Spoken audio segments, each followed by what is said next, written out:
tournée. Réaction de la Ligue sénégalaise des droits humains par rapport à ces auditions. La LSDH appelle au respect de la dignité humaine et aux droits de la défense. Décentralisation des réunions hebdomadaires du gouvernement sénégalais. Conseil des ministres demain à Saint-Louis, le premier dans une région sous l'ère Macky Sall. Dans le domaine de l'éducation, le concours pour l'enseignement élémentaire, la profession d'instituteur ne fait plus rêver les étudiants attirés par d'autres professions. Actualité africaine, Mali, une enquête ouverte sur l'agression du président intérimaire Diokounda Traoré pour tentative d'assassinat.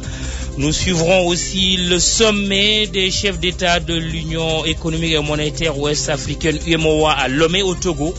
Et nous vous donnerons la parole autour de 12h30 sur le Conseil des ministres prévu demain à Saint-Louis. Que pensez-vous de cette démarche du gouvernement de décentraliser ces réunions hebdomadaires? Enrichissement illicite, RFM fouille dans les archives. Nous avons pu retrouver pour vous la fameuse loi qui a fait trembler et qui fait encore trembler bien des dignitaires. Il s'agit de la loi 81-53 du 10 juillet 1981, qu'on pourrait appeler aussi loi Abdou Diouf, relative à la répression de l'enrichissement illicite, longtemps tombée en désuétude, puis réactivée par le nouveau régime sénégalais. Cette loi permet de poursuivre ceux qui se sont illicitement enrichis avec les deniers de l'État. Toute personne reconnue coupable du délit se voit infliger une peine allant de 5 à 10 ans de prison ferme et à rembourser au moins l'équivalent de la fortune supposée être mal acquise.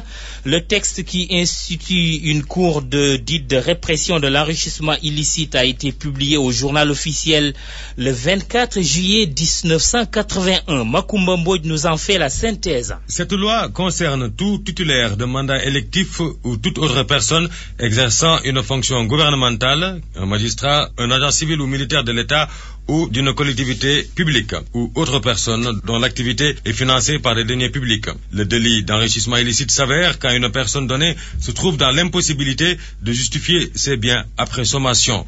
La Cour est dirigée par un président et 4 assesseurs. Un procureur spécial nommé par décret assisté d'un substitut et d'un assesseur également assure la fonction du ministère public. Un président et 3 juges constituent de leur côté la commission d'instruction. Cette commission est chargée des interrogatoires et des auditions et délivre des commissions rogatoires ou des délégations judiciaires. Elle peut aussi se déplacer en tout lieu situé dans le ressort de la Cour de répression de l'enrichissement illicite. Les auteurs d'enrichissement et leurs complices comparaissent devant cette cour. Les débats sont publics mais peuvent se dérouler à huis clos. Les incriminés encourent de 5 à 10 ans de prison et une amende au moins égale au montant de l'enrichissement et pouvant être doublée. Des auditions tous azimuts de personnalités du défunt régime sont déclenchées depuis l'annonce de la réactivation de la Cour de répression de l'enrichissement illicite. Auditions qui ont fait réagir la Ligue sénégalaise des droits humains tout en prenant acte de la déclaration du président Macky Sall selon laquelle tous les Sénégalais seront désormais égaux devant la loi. La LSDH exhorte au respect de la dignité humaine et aux droits de la défense. Le coordonnateur de la Ligue sénégalaise des droits humains, Maître Hassan Diomandiaye, est joint par Antoine Diouf. Nous avons tenu à acter, Monsieur le Président de la République. Vous le savez, une de nos revendications fortes a toujours été l'égalité de tous les citoyens devant la loi. Nous n'avions jamais compris que la justice puisse être contingente soit de la proximité avec le pouvoir, soit de la notoriété de la personne mise en cause. Et ce, d'autant que le combat de l'humanité contre l'impunité tend vers la disparition des immunités et des privilèges de juridiction. Même un président en exercice peut être aujourd'hui poursuivi devant la Cour pénale internationale. Et tous les États qui ont ratifié cette convention ont obligation de conformer le droit interne par rapport à cette disposition. Donc aujourd'hui, qu'il s'agisse d'un voleur de poulet, d'un fumeur de 121 ou même de quelqu'un qui exerce de hautes fonctions au niveau de l'État, la justice doit être la même. Donc c'est une décision extrêmement importante pour nous et nous avions tenu à la marquer pour que demain nul n'en ignore. Hassan Diomandjaï, coordonnateur de la Ligue sénégalaise des droits humains. Ces auditions se poursuivent. L'ancien directeur général du Conseil sénégalais des chargeurs COSEC, Amadou Kane Diallo, est attendu à la DIC cet après-midi autour de 16h30. Sa gestion est mise en cause par un rapport de la Cour des comptes. RFM, la radio de toute l'actualité. Premier conseil des ministres décentralisé demain à Saint-Louis. Le Premier ministre Abdoul Mbaye préside aujourd'hui même un conseil interministériel sur le développement de la région Nord. Un gouvernement attendu sur plusieurs dossiers, c'est ce que nous dit notre envoyé spécial Daoud Diouf. 55 ans après, les Saint-Louisiens retrouvent le conseil interministériel. Abdoul Mbaye et une partie de son équipe gouvernementale vont devoir répondre aux préoccupations des populations. Au cours de ce conseil interministériel, le maire, Cheikh Bamba Dièye, et le président du conseil régional à l'Union vont devoir porter les doléances des populations.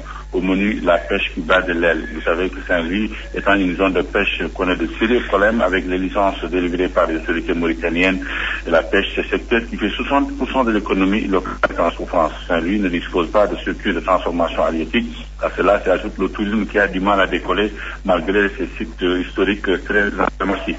Les inondations traumatisent les populations des quartiers périphériques avec un fleuve souvent débordant. L'agriculture n'est pas aussi reluisante. Les paysans, malgré leur production, ont du mal à trouver des marchés pour écouler leurs produits. S'agissant de l'urbanisme, certes des pas ont été faits, mais la ville souffre de son statut de patrimoine historique. Les constructions vieilles de centaines d'années sont menacées de ruines. À cela s'ajoute la pauvreté et le chômage. Dans l'ancienne capitale, trouver un travail est un casse-tête pour les populations, faute d'entreprise. Ce qui fait qu'aujourd'hui, Saint-Louis fait partie des régions les plus pauvres au Sénégal. Daoud Diouf, Saint-Louis pour la RFM.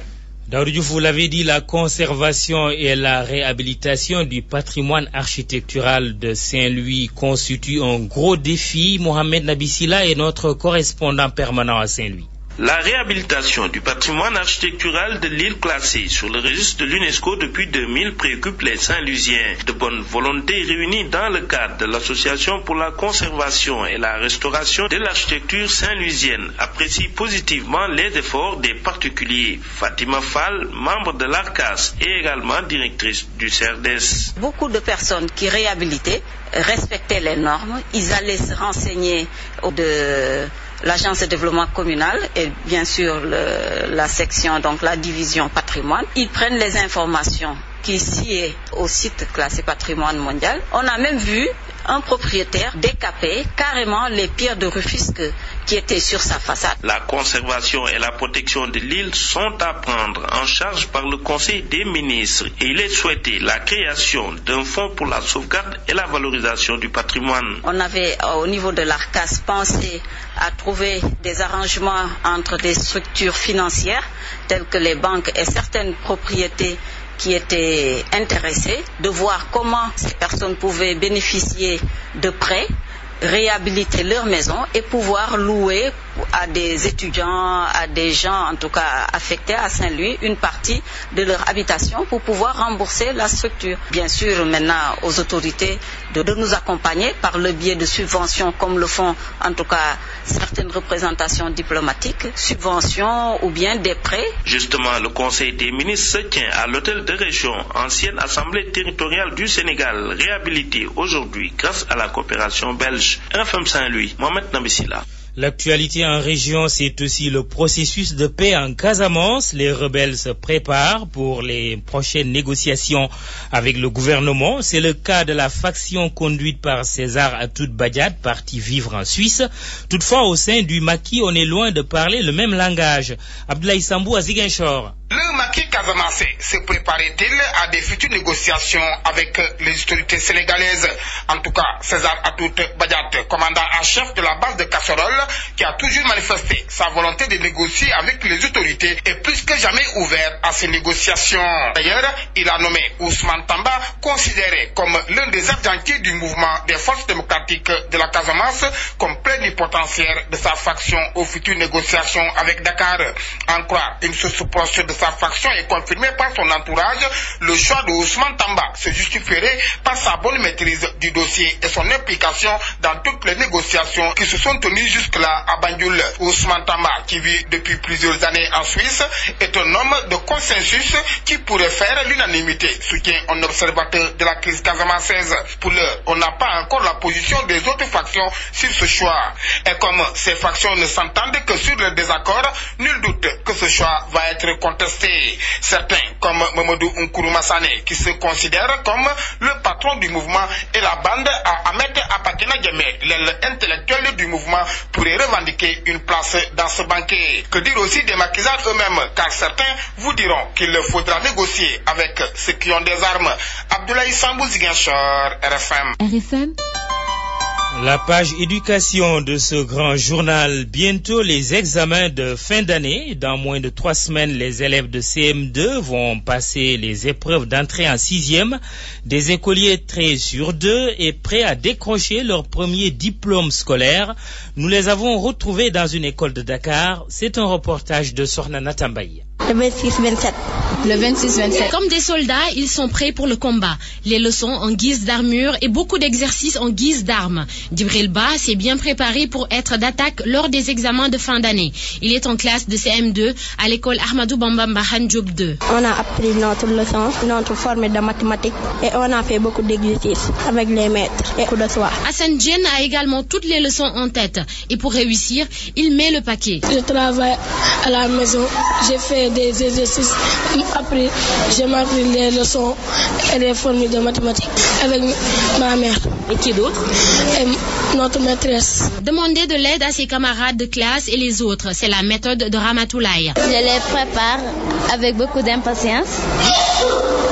Je travaille à la maison, je fais des exercices avec mon tuteur et avec mes grandes sœurs. Elle est dans la même classe que Maïmouna Sibi, une autre écolière sûre d'elle et prête à aller au collège. Je fais des exercices tous les jours, je révise mes leçons chaque jour avec mes parents et mes sœurs et je fais des exercices importants qu'on me donne à l'école.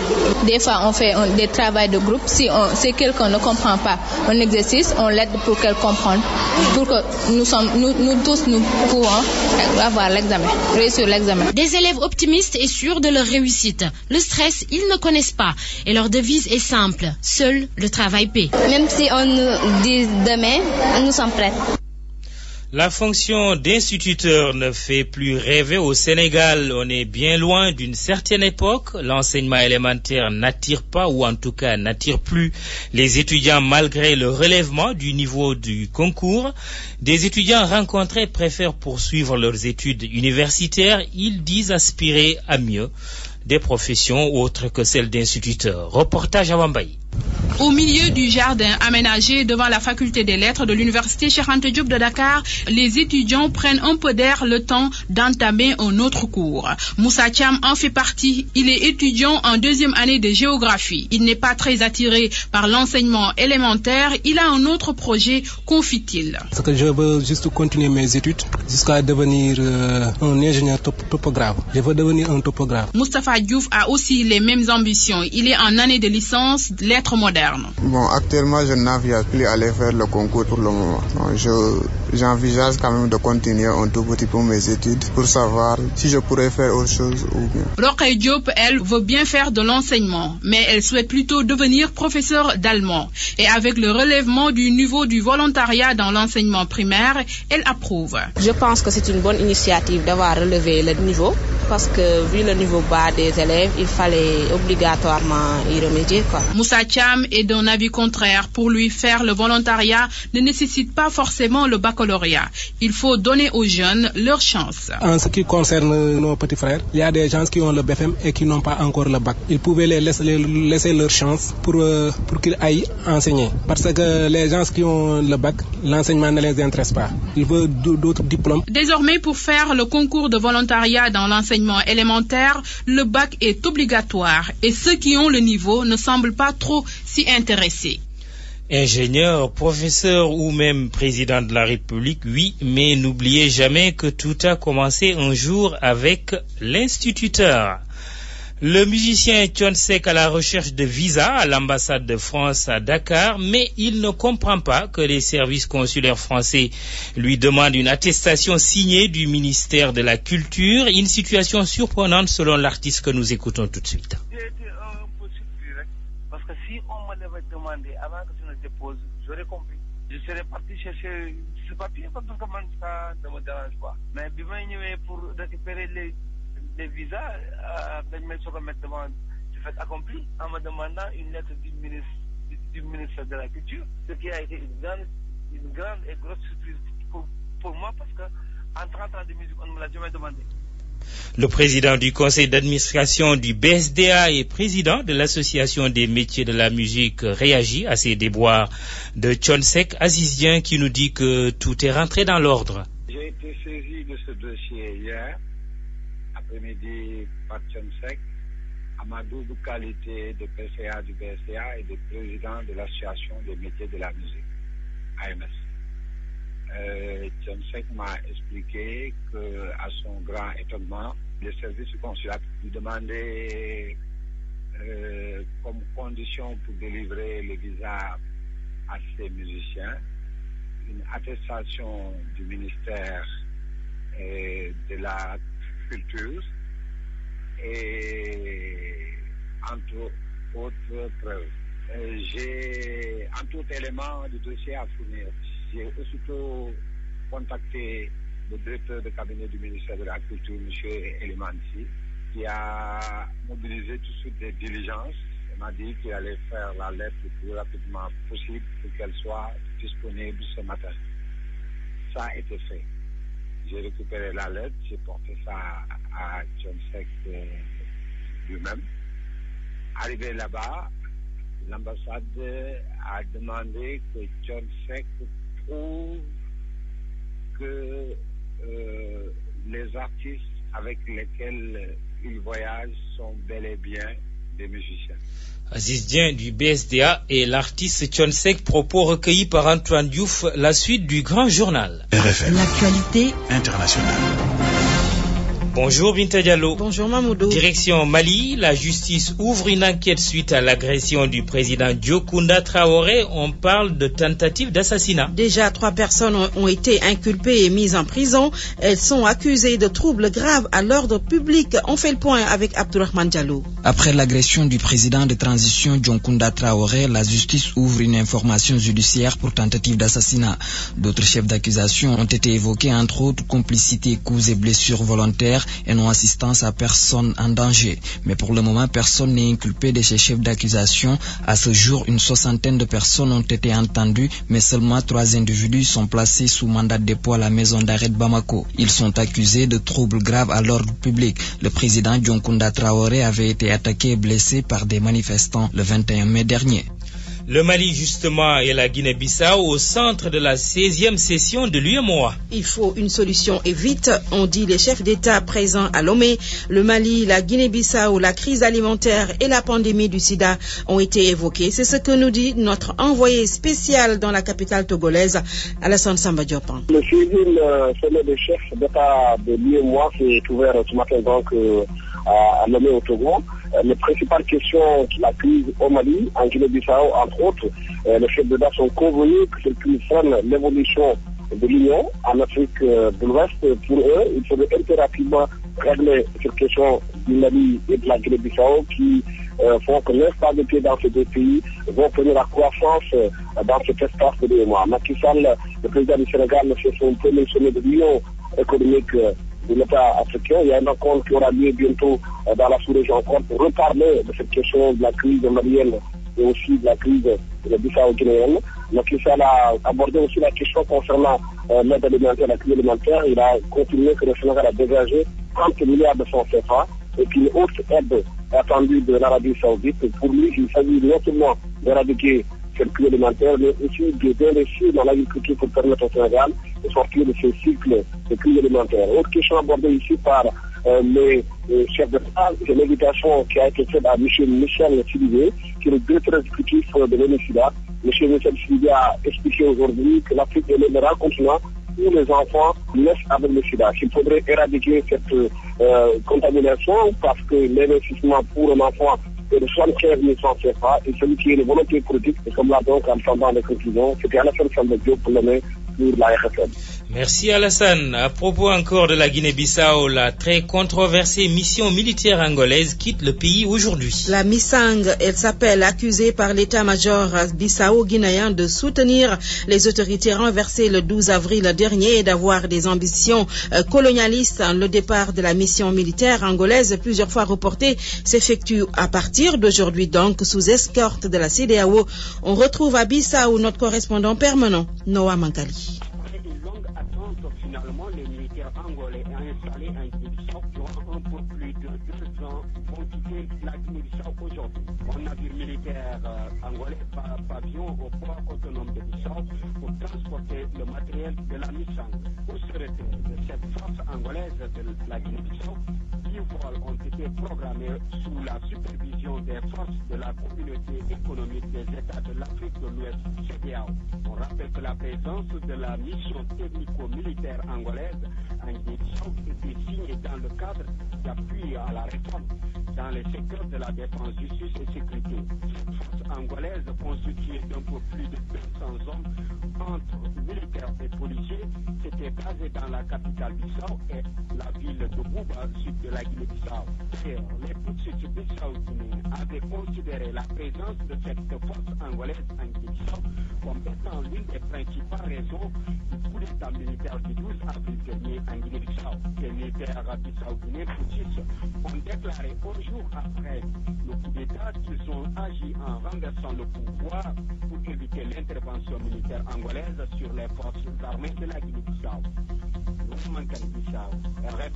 En plus bref, on termine avec la mission diplomatique américaine à Benghazi, en Libye, qui a été attaquée avec des explosifs. Il n'y a pas eu de victimes. Information confirmée par l'ambassadeur des États-Unis à Tripoli. Voilà qui met un fin à cette page internationale, Mamoudou. Fatimata Binte Diallo, merci. Parole aux auditeurs. L'actualité, qu'en pensez-vous? Moi, je pense que vous devez. Réagissez dans nos éditions d'information sur l'actualité. Bonjour. Oui, bienvenue sur cette antenne d'RFM. Du lundi au vendredi, vous avez la parole sur RFM.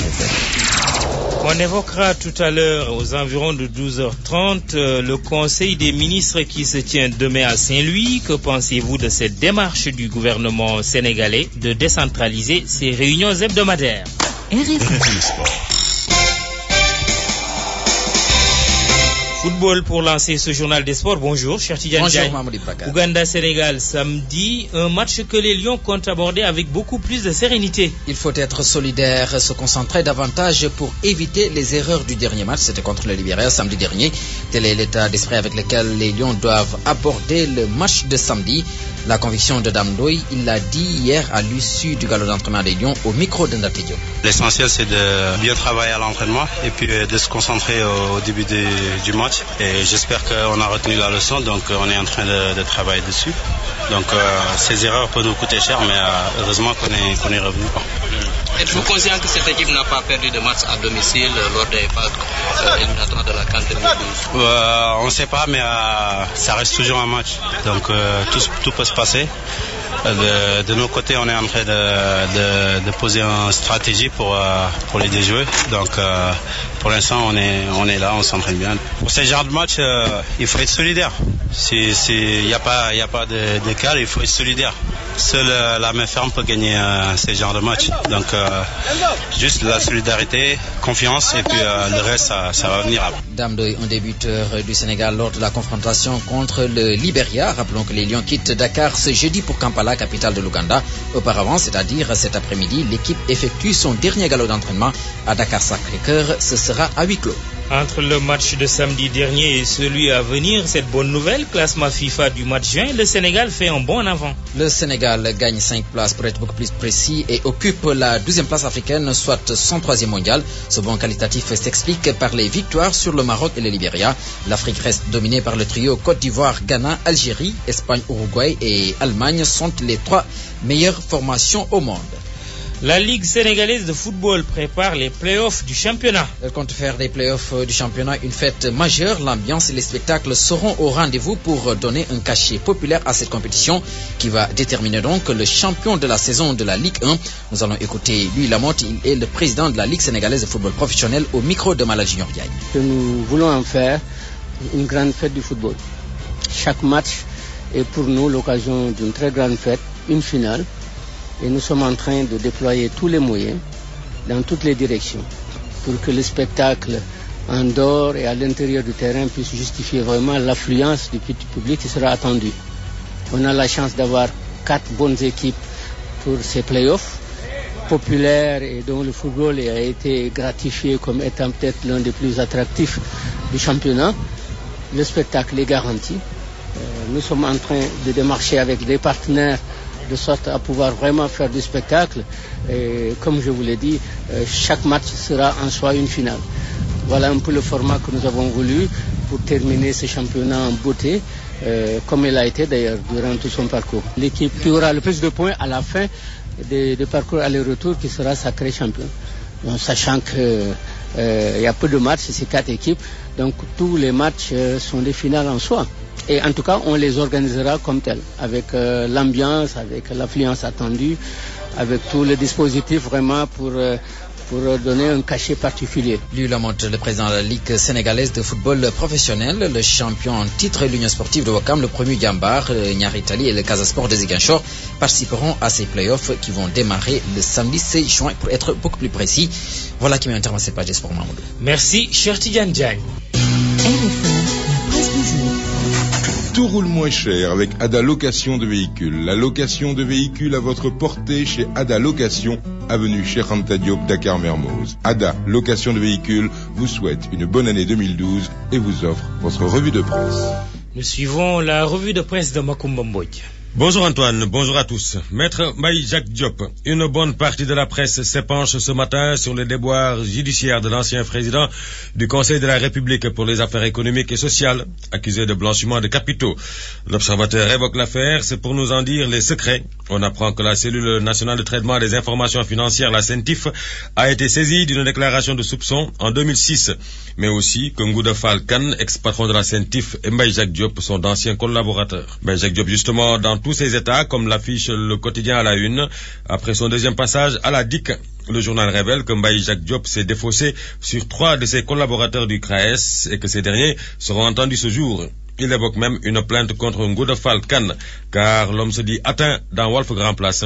Il déclare « On a sali mon nom, celui de mes enfants et de mes épouses ». Et dans ce registre des auditions, Libération nous dit que Abdoulaye Racine Kane a été entendu à la section recherche. Il s'agit de l'ancien directeur de cabinet de Karim Wade. Les questions ont tourné autour des biens acquis avant et après qu'il n'occupe des fonctions officielles. Au finish, cette traque des dignitaires de l'ancien régime finit par créer la révolte. L'IREO l'indique en une. L'IREO qui nous apprend que Mbaye Jacques Diop exige que son honneur soit lavé et que également le collectif des Rufisquois réclame 3 milliards de francs CFA à Ngouda Fall Kane, ancien patron de la CENTIF. Et puis à propos des protestations notées ça et là contre les auditions, Macky Sall porte la réplique, relayée par une bonne partie de la presse ce matin. Ils n'ont rien à craindre s'ils n'ont rien fait. Et puis, tous les Sénégalais sont maintenant égaux devant la loi. C'est à la une du Populaire. Ce journal qui nous apprend en outre que les rapports d'audit 2008-2012 de l'IGE vont bientôt tomber. Direct Info évoque également le président Macky Sall qui s'est prononcé sur les audits. Macky Sall s'explique, lit-on en une. L'AS qui parle de la liquidation et du transfert de la foire à Diamniadio.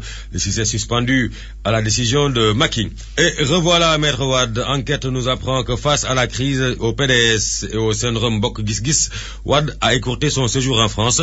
Il annule l'étape du Maroc et rentre au Sénégal aujourd'hui. Enquête qui parle aussi du trésor de guerre en perspective des législatives. Ainsi, chaque tête de liste aura 1 million et une voiture pour chaque département. Le Conseil des ministres va se tenir à Saint-Louis. Walfadjri en parle pour évoquer les dossiers chauds qui attendent Macky Sall. Licence de pêche, inondation, assainissement, dégradation du tourisme. En résumé, presque tous les ministres sont concernés. Du sport et du football, le Stade parle de Papis Demba Cissé. C'est pour nous rappeler qu'il n'a marqué qu'un seul but en 7 matchs avec les Lions. Par conséquent, Papis Cissé est un artificier en panne, comme dit en titre. Coteau de son côté enterre les règles de Amara, lit-on à la une de Wolf Sport à propos de l'équipe nationale. Sunu Lamb nous apprend qu'Ama Baldé a perdu 1,55 francs CFA et Guigui 875 000 francs CFA. Ils ont été sanctionnés ainsi par le CNG pour s'être bagarrés comme des chiffonniers. Et c'était hors de l'arène. Merci d'avoir suivi et bonne journée à tous. Ada Location de véhicules vous a offert votre revue de presse. Tout roule moins cher avec Ada Location de véhicules.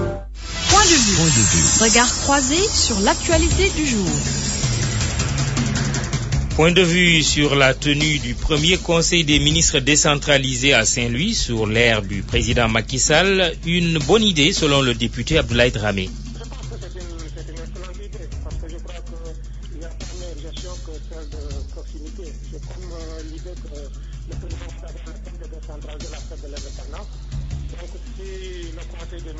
Centralisé dans les différentes capitales régionales.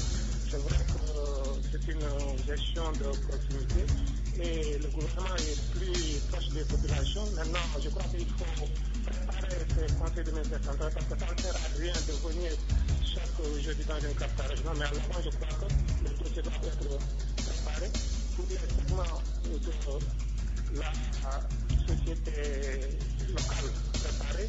Et comme ça, le gouvernement pourra prendre en charge les préoccupations des populations. Le professeur d'économie Elie Madio Diofal est d'avis contraire. Pour lui, cela n'était pas nécessaire. Je ne vois pas tellement l'opportunité au point de vue de la centralisation administrative, étant donné que ça ne change que les déplacements.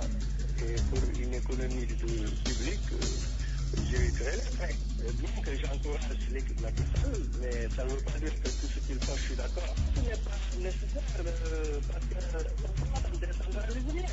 Sauf le changement de ligne, et je ne vois pas l'importance parce qu'on ne va pas appeler la population à venir assister à ce qui se fait. Il faut même ne pas être d'accord. Alors, le fait qu'ils soient au courant sans changer, peut-être comme nous sommes dans un pays où il y a tellement d'esprit maintenant furtif, il y a tellement de confusion, les gens croient à tout, pensent à tout, sans distinction, évidemment, ça peut avoir un objectif politique dans ces conditions-là. Conseil des ministres demain à Saint-Louis, que pensez-vous de cette démarche du gouvernement de décentraliser ces réunions hebdomadaires? Vous avez la parole. Parole aux auditeurs. L'actualité, qu'en pensez-vous? En ligne, professeur Luxar, vous êtes conseiller spécial du président Macky Sall, bonjour. Bonjour. Charles Mendy, vous êtes sénateur, bonjour. Bonjour. Monsieur Luxar, en tant que conseiller spécial du président Macky Sall, comment peut-on comprendre cette démarche consistant à décentraliser le Conseil des ministres? Demain, le tout premier sous l'ère Macky Sall se tiendra à Saint-Louis. Merci, mon auditeur. Je crois que la première explication qu'il faut donner à cette mesure présidentielle réside dans le fait que précisément, nous avons l'obligation aujourd'hui de comprendre que le Sénégal ne s'arrête pas à Dakar. Deuxième élément, et c'est extrêmement important, c'est un moyen du point de vue psychologique de montrer aux populations que l'État central est fondamentalement lié à leurs situations objectives locales. Donc rompre cette vision verticale d'existence de gens d'en haut et de gens d'en bas. Troisième explication ou quatrième, je crois que c'est une occasion pour créer une dynamique, une synergie entre les acteurs locaux, donc les conseillers municipaux, etc., les différents ministères ensemble, qu'ils puissent analyser, comprendre de manière directe et non plus sur la base d'études ce qui se passe dans les localités et collectivement chercher des solutions idoines. Je crois que c'est là un ensemble de phénomènes qui nous motivent à comprendre un peu ce que sont les raisons fondamentales explicatives de cette décision politique. Alors, pourquoi Saint-Louis? Pourquoi pas Fongolembi ou Diaoubé? Toutes les régions du Sénégal seront concernées. Elles sont toutes inscrites à l'agenda présidentiel. Mais je crois que le choix de Saint-Louis n'est pas un choix fortuit. D'abord, Saint-Louis, c'est par rapport à une histoire très particulière. C'est là-bas également que le président Senghor a été. Donc c'est renouer avec une tradition d'État. Deuxième élément qui me semble extrêmement important, c'est que quand même Saint-Louis est potentiellement l'un des pôles majeurs dans le discours politique du président Macky Sall programmé à travers le Yokoté. Le pôle du Nord est un pôle central dans le dispositif de tout ensemble pour le relever économiquement du Sénégal. Troisième élément, nous sommes dans un contexte sous-régional très particulier et c'est là-bas, dans cette zone nord, qu'il y a des difficultés particulières liées à l'insécurité, donc à des questions géopolitiques et géostratégiques particulières. Ici, Boko Haram par là, etc., Nord-malien, crise, etc., la Mauritanie qui est instable. Donc, un ensemble de phénomènes qui nous poussent à comprendre que fondamentalement, il y a lieu de représenter, de prendre en compte autrement que par le passé, les questions liées à cette zone nord du pays. Alors, dernière petite question, Luc Sarr, en tant que conseiller spécial du président de la République, qui paye la note? Vous savez que c'est une question qui... Quand tous ces ministres se déplacent, ça a forcément, il y a forcément des frais. Les ministres eux-mêmes ont leur budget, ils ont leur carburant, ils ont donc leur truc, etc. Ils vont payer par eux-mêmes, en tant que responsables, eux-mêmes, ils paieront de leur propre poche. Je ne vois pas en quoi cette affaire-là peut être posée comme étant un élément central du débat. Bon, c'est une question peut-être qu'il fallait quand même poser. Merci, Luc Sarr, conseiller spécial du président Macky Sall. Sénateur Charles Mendy, que pensez-vous de cette démarche du gouvernement consistant à décentraliser les conseils des ministres? Demain, l'ensemble du gouvernement sera à Saint-Louis. Permettez-moi d'abord, mon devoir, de vous saluer les auditeurs de RFM. Et pour moi, en tout cas, c'est pas une bonne chose. Et je ne vois pas en quoi cela peut grandir le Sénégal, cela peut servir aux populations sénégalaises. Puisque, à ce que je sache, il y a déjà les CRD qui peuvent tranquillement être organisés dans les régions et ramener maintenant les conclusions de ces CRD au niveau central. Mais pour moi, je vois juste une campagne déguisée, c'est un démarrage de campagne déguisée que les gens sont en train de vouloir nous servir. Mais si c'était juste pour le symbole, vous avez posé tout à l'heure une très bonne question. Et pourquoi Saint-Louis? Si c'est juste pour le symbole, on aurait pu plutôt penser à la région de Casamance où il y a des problèmes que nous vivons depuis des années. Donc on allait aller vers Ziguinchor, faire le conseil des ministres à Ziguinchor. Mais ça ne vaut absolument rien. Pour moi, c'est pas une bonne chose, ça ne grandit pas le Sénégal et ça ne règle pas les problèmes des populations. Et quand vous dites qu'il y a des soubassements politiques, les populations ne sont même pas au courant.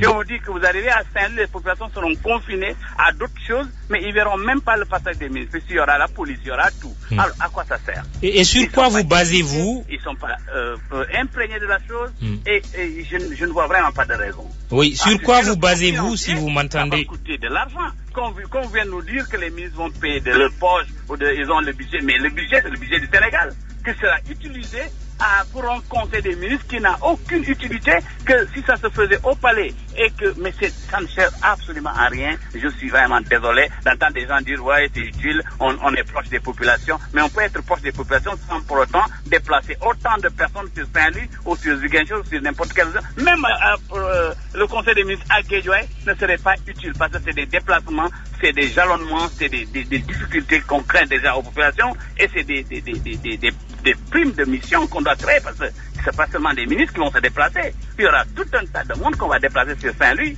pendant 2 jours, 3 jours. Ça coûte cher à l'État du Sénégal. Au moment où on parle de réduction du train de vie de l'État, de réduction de ceci, de réduction de cela, je ne vois pas vraiment en quoi on doit venir nous placer un conseil des ministres à Saint-Louis. Charles Mendy, permettez-moi quand même de placer une question. Charles Mendy, sur quoi vous basez-vous pour parler de visée politique, d'objectifs politiques? Mais c'est clair que nous sommes à quelques encadrés de la campagne des législatives. Alors, logiquement, quand un président de la République se déplace, ce sera une occasion pour, après le Conseil des ministres, recevoir une certaine clientèle politique, enrôler certaines personnes qui ne sont pas dans leur camp, et puis voilà ce que ça donne.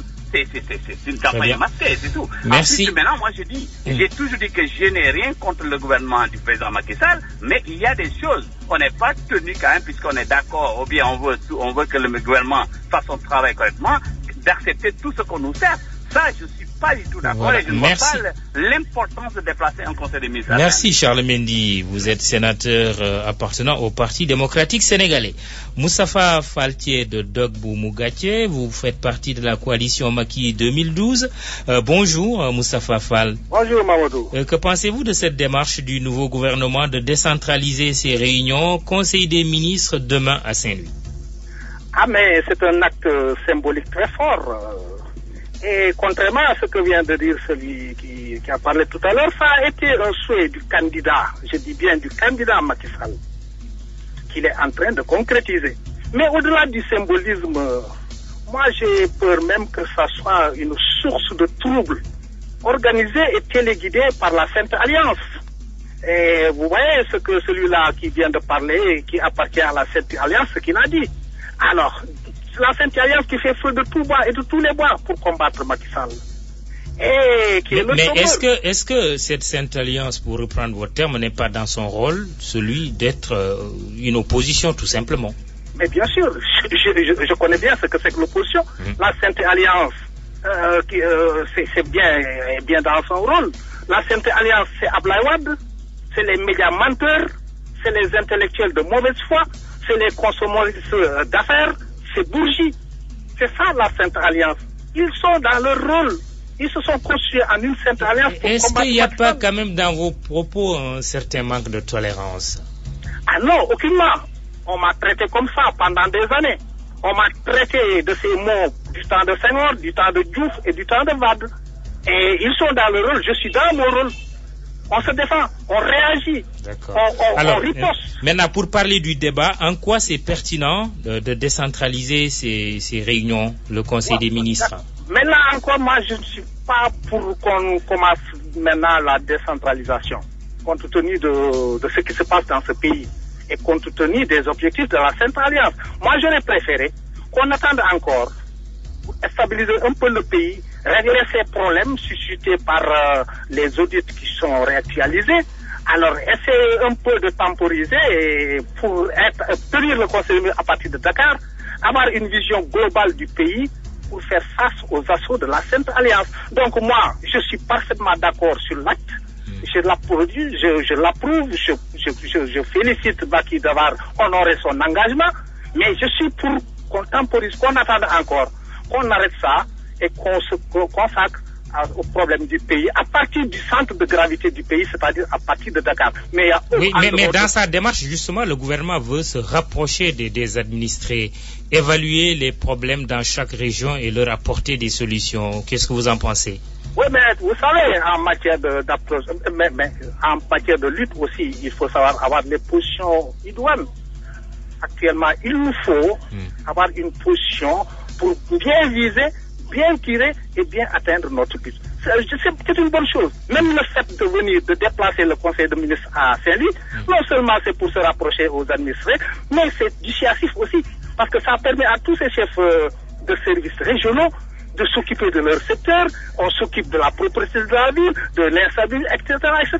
Ne serait-ce que sous ce rapport, c'est une bonne chose. Moi, je suis d'accord, c'est une bonne chose, et que effectivement, les populations qui sentent qu'actuellement, aujourd'hui à Kaolack, c'est parce que je dis c'est Kaolack. À Kaolack, par exemple, on dit que bon, tout le gouvernement est là, le président est là, c'est bien. Ça implique les populations. Et le fait de le tenir aussi, cette première décentralisation à Saint-Louis, est également une bonne chose. Mais à contrario, et c'est pas une façon aussi finalement de centraliser encore les choses, parce que la décentralisation suppose justement que le pouvoir central reste à sa place et que les pouvoirs locaux jouent aussi leur rôle. Décentraliser, oui. Vous avez parfaitement raison, mais ça va commencer par là. Parce que chaque fois qu'on tient un conseil de ministres dans une ville, mais alors on décentralise davantage, on libère davantage les pouvoirs locaux qui sont en place. C'est important. Vous savez, Mamadou, le premier conseil de ministres de la loi cadre a été tenu à Saint-Louis. Le gouvernement a été formé à Kaolack autour de Ibrahima Seydou Ndao. Après, ils sont allés à Saint-Louis pour tenir le premier conseil de ministres de la loi cadre. Donc, y revenir, ça nous rappeler la loi cadre qui est le début de l'indépendance de notre pays. Donc, je pense que c'est une bonne chose. Ceux qui disent que ça ne veut rien dire, ils sont dans leur rôle. C'est la Sainte Alliance qui est contre Macky Sall et qui est dans son rôle, que j'accepte également. Très bien, merci Moustapha Faltier, merci à vous tous d'avoir pris part au débat et à vous de l'avoir suivi. Parlez français. Parlez français. Grammaire. Orthographe et sens des mots. Dans la langue de Molière. Parlez français, leçon du jour, Mantouré. Bonjour et bienvenue. Parlons aussi de apurer et épurer. Presque la même prononciation et que non pour le sens. Apurer un compte, c'est le vérifier et l'arrêter définitivement. Donc, le compte de cette administration a été rendu et on travaille à l'apurer. Quant à épurer, il signifie rendre pur, rendre plus pur, et ne doit pas être confondu avec le précédent. Épurer des métaux, par exemple, des huiles, des gaz. Merci et à demain. RFM Midi. RFM Midi, la météo. Alternance de nuages et d'éclaircies sur le sud et l'ouest du pays. Ailleurs, ciel dégagé. Une légère hausse des températures sur le centre et l'ouest. Des températures étagées entre 22 et 30 degrés sur le littoral nord, 27 et 43 degrés sur Podor et environ. C'est la fin de ce grand journal. Mamadou Ibrakan. Audition de dignitaires du défunt régime du président Abdoulaye Wade, Amadou Kane Diallo, ex-directeur général du Conseil sénégalais des chargeurs, attendu à la DIC cet après-midi. Nous avons exhumé pour vous la fameuse loi sur la répression de l'enrichissement illicite, une loi qui prévoit 5 à 10 ans de prison ferme et le remboursement des sommes détournées. Réaction de la Ligue sénégalaise des droits humains à propos de ces auditions. La LSDH appelle au respect de la dignité humaine et aux droits de la défense. Décentralisation des réunions hebdomadaires du gouvernement. Conseil des ministres demain à Saint-Louis, le premier dans une région sous l'ère Macky Sall. Concours pour l'enseignement élémentaire, la profession d'instituteur ne fait plus rêver les étudiants attirés par d'autres professions. Dans l'actualité africaine plutôt, c'est le Mali qui domine. Une enquête ouverte sur l'agression du président intérimaire Diokounda Traoré pour tentative d'assassinat. Et puis à Lomé au Togo, le sommet des chefs d'État de l'UEMOA. Édition présentée avec un immense plaisir par Mahmoud Ibrakan et Alioune Badara Ndiaye dit Hans à la technique. Régie d'antenne Pabomar Diao, le grand journal réalisé par Antoine Diouf. À 13h en Wolof, rendez-vous avec Momodou Mohamed Ndiaye. Dans une poignée de secondes, Tonton Ada ici, le Mouniol qui signe Dialgati Ribar, c'est en Wolof. Merci de nous avoir suivis. Passez une excellente journée.